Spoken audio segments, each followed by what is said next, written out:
The DNA website told my son that his father had been missing for 30 years. At first, I thought it was a mistake. Noah had ordered the test for a school project. He was 16, curious about family history, and convinced that somewhere in our bloodline there had to be a pirate, a prince, or at least someone interesting. I was making dinner when he called me into the living room. "Mom," he said, "can you look at this?" His voice was too quiet. I found him sitting on the couch with his laptop open on his knees. His face had lost all color. On the screen was a red notification: "Close family DNA match found." Below it was a name I had never heard before: Eli Caldwell. The website estimated that Noah and Eli shared 49.8% of their DNA, parent or child. I stared at the result, waiting for it to make sense. Noah's father was Daniel, my husband.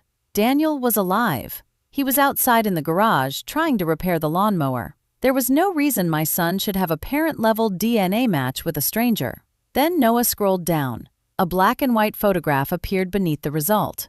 It showed a little boy with dark hair and hazel eyes. He was smiling awkwardly at the camera, with one small dimple in his left cheek. Noah had the same dimple. So did Daniel.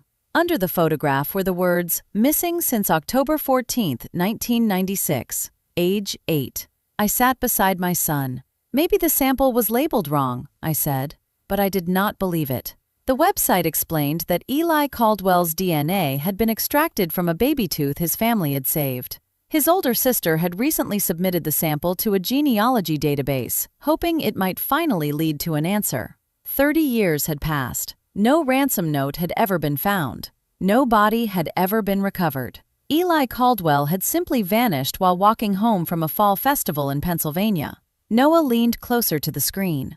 "Mom," he whispered, "he looks like Dad."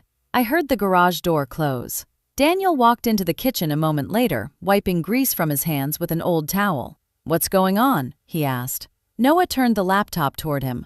"Dad, can you look at this?" Daniel stepped closer. At first, he only looked confused. Then he saw the name: Eli Caldwell. The missing child photograph, the date. The towel slipped from his hand. He didn't say anything. He just stared. Then he shut the laptop so hard that Noah jumped. "Don't contact anyone," Daniel said. I stood up. "What?" "It's wrong," he said quickly. "Those websites make mistakes."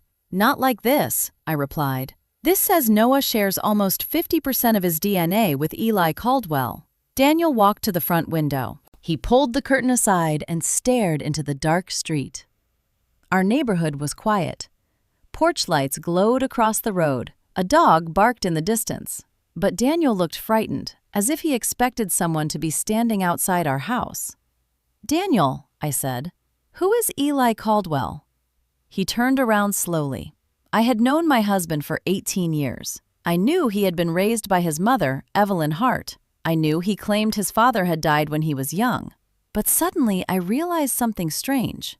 Daniel had no childhood photographs from before age 10. He never mentioned school friends from his early years. He never spoke about birthdays, vacations, teachers, or neighbors. Whenever I asked, he would smile and say he just didn't remember much. Now he looked at me with fear in his eyes. "I don't know," he said, but I knew he was lying. Noah opened the laptop again. A new email had arrived.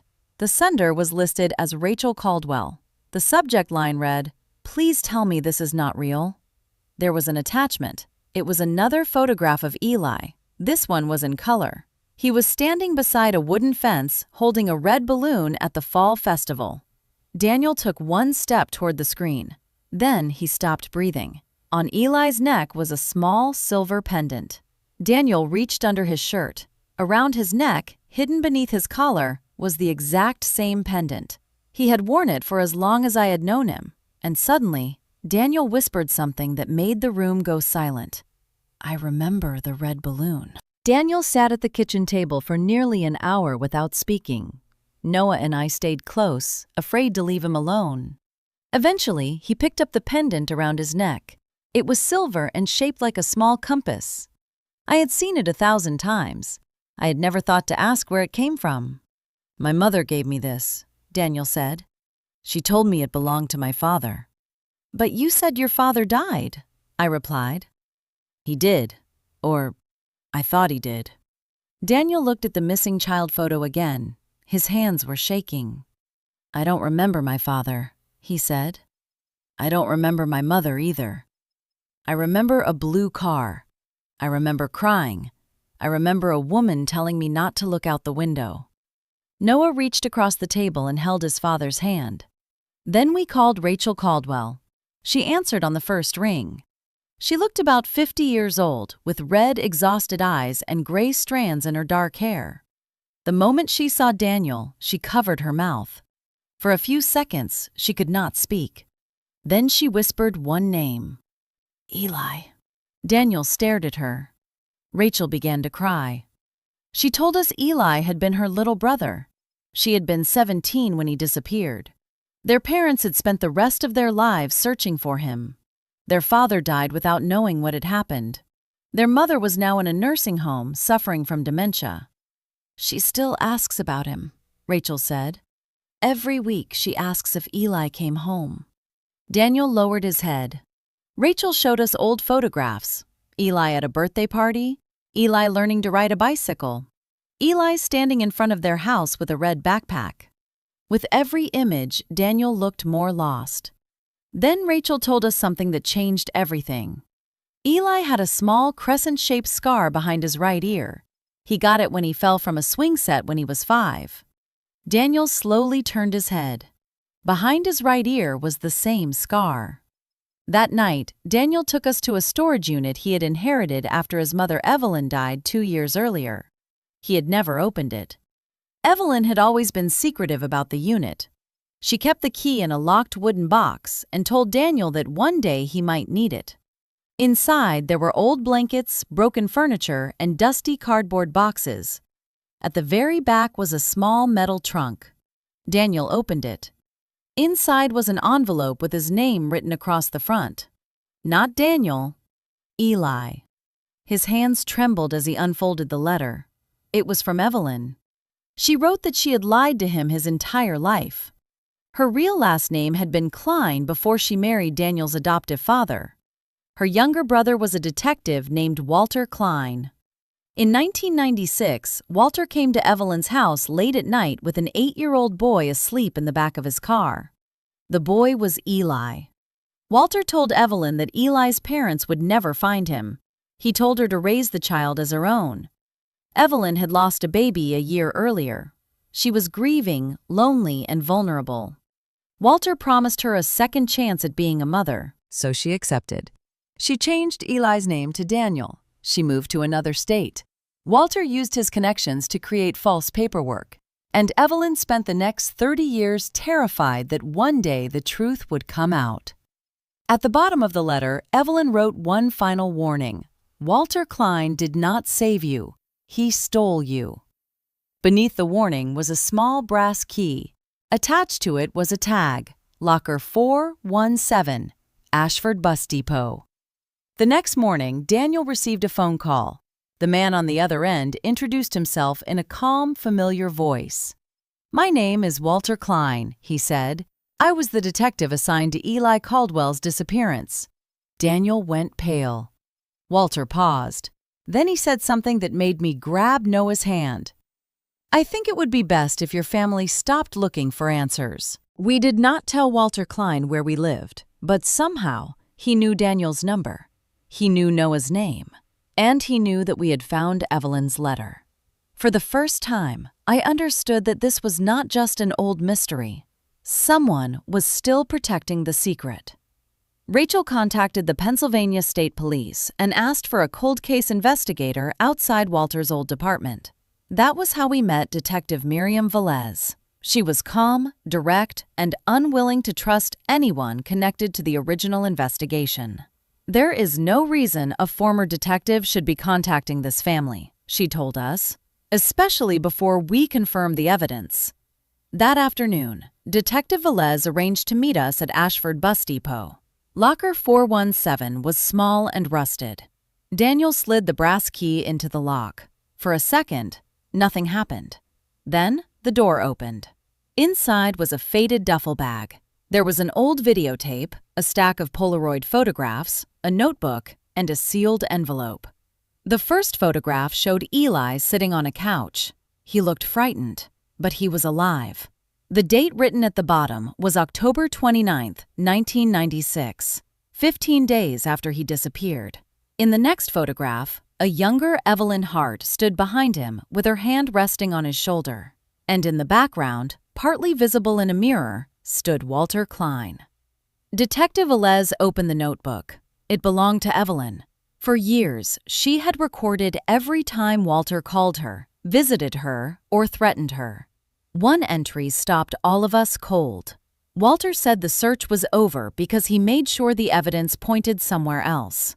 He said Eli's family would never find him because nobody questions a detective. Then we watched the videotape. The image was grainy and dark. Evelyn sat in front of the camera, crying. She said Walter had taken Eli from the fall festival by showing him a police badge and telling him his mother had been hurt. Eli trusted him. Walter drove him across state lines and brought him to Evelyn. She said Walter had chosen Eli because he knew Evelyn wanted another child after losing her baby. He had convinced himself that stealing a child could somehow repair his sister's grief. But Evelyn knew it was wrong. She tried to report him once. Walter threatened to send Eli somewhere no one would ever find him. So she stayed silent. She raised him. She loved him. And every day, she lived with what she had done. When the tape ended, Daniel covered his face. Noah sat beside him without saying a word. Then Detective Velez made copies of everything. She told us Walter Klein would be brought in for questioning. That night, we thought we were finally safe. We were wrong. At 11:43 p.m., Daniel received a text message from an unknown number. It was a photograph of Noah walking home from school earlier that day. Under it were 7 words. Bring the original tape to the fairgrounds. Alone. Daniel read it twice. Then he looked at me. We have to call Detective Velez, I said.